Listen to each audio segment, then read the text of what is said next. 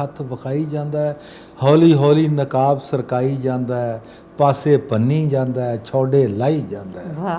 ਤੇ ਆਪੋ ਭਾਵੇਂ ਉਹ ਪਟੜੀਆਂ ਲੱਥਾ ਹੋਇਆ ਹੈ, ਵੇਖਣ ਵਾਲੇ ਨੂੰ ਲੈਣ ਤੇ ਲਾਈ ਜਾਂਦਾ ਹੈ।